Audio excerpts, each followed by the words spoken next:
So the staff now has a noticeable slowdown in growth starting later this year in the forecast, but given the resilience of the economy recently, they are no longer forecasting a recession. No longer forecasting a recession. I don't know who to believe anymore because that's Jerome Powell who is saying this. But then if you look online, all the analysts, well, they're like divided. For instance, they're saying that why is Jerome Powell gaslighting us about the odds of a recession? This was just 19 hours ago that this ran. Analysts can't decide, rolling recession, etc. It's investors shun U.S. consumer stocks over recession fears. At the same time, Wall Street Journal had a piece out where they were saying that after GDP data, recession odds got longer.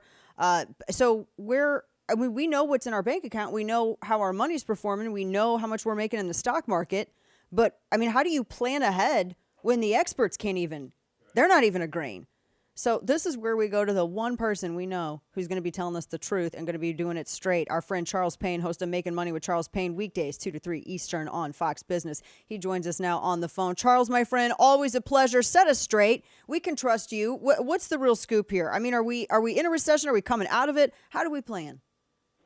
Some of us are in a recession and have been in for a long time. I think the first thing, Dana, is we always group everyone together.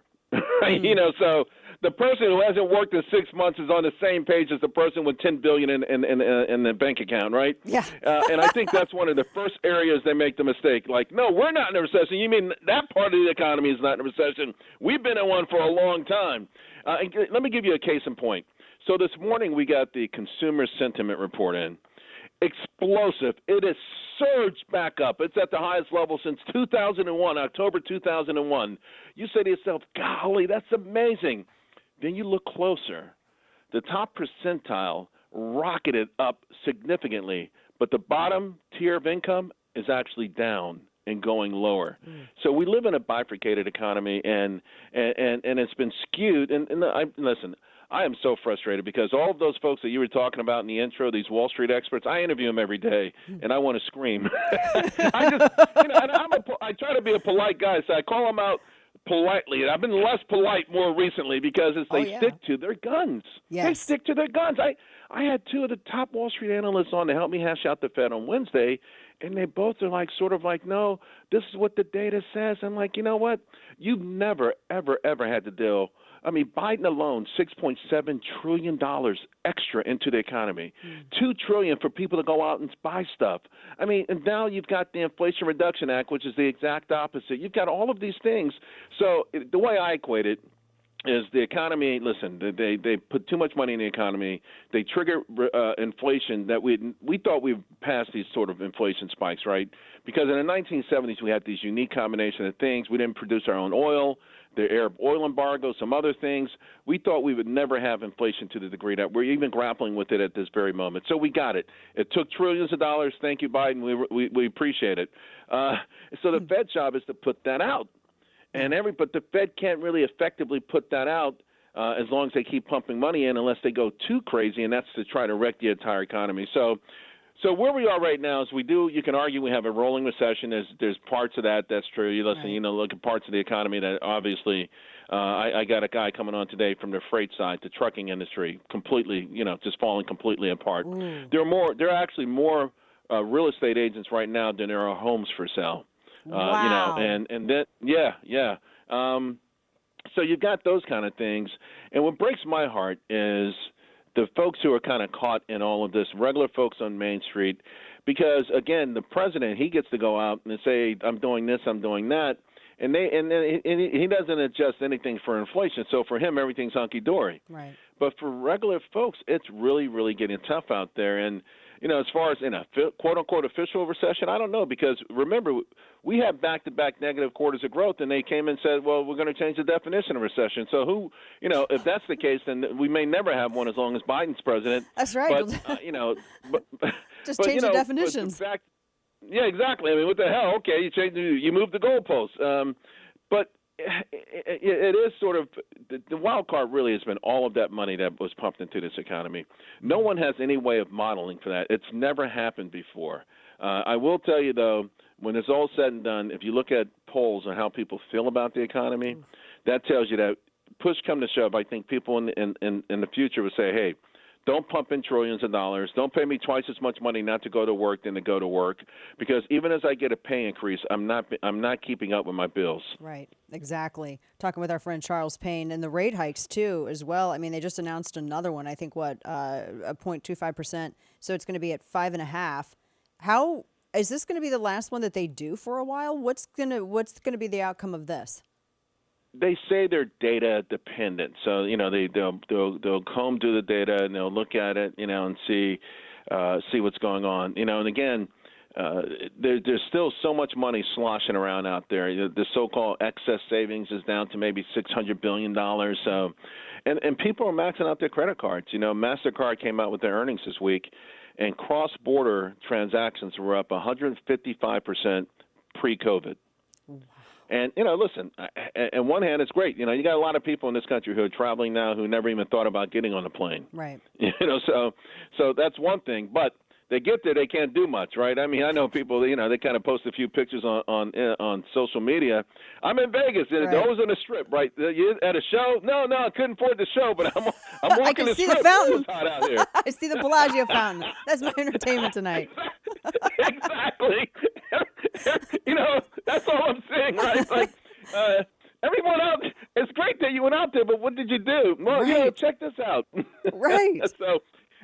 So we're sort of living on borrowed time. That's the best way to put it. We are living on borrowed time because interest rate payments on credit cards are at an all-time high. Yeah. Interest rate payments on auto loans are at a 16-year high. By the way, rejections outpace applications now for auto loans. I was waiting online. I was waiting on hold, and I heard one of your commercials talking about small businesses. They are taking it on the chin. The small business confidence continues to crater. So we're in this sort of interesting area. It's borrowed time because we never had to sort of absorb this much money before, and I think that's what's got Wall Street, these economists all baffled.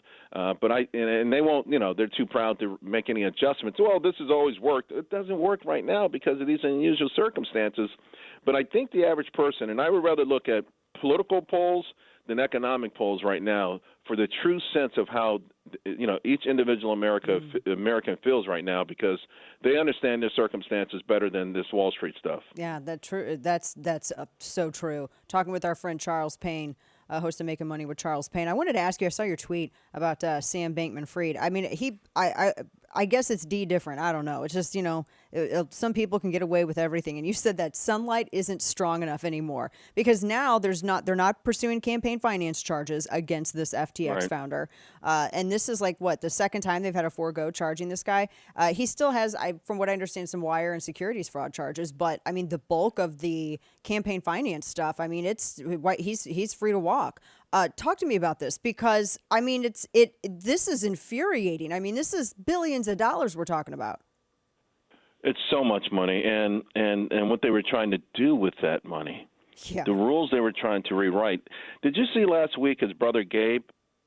So Gabe, they're what they call altruistic something extremists or whatever. They've got a name for themselves. Right? Yes. They're at the hierarchy of all humanity.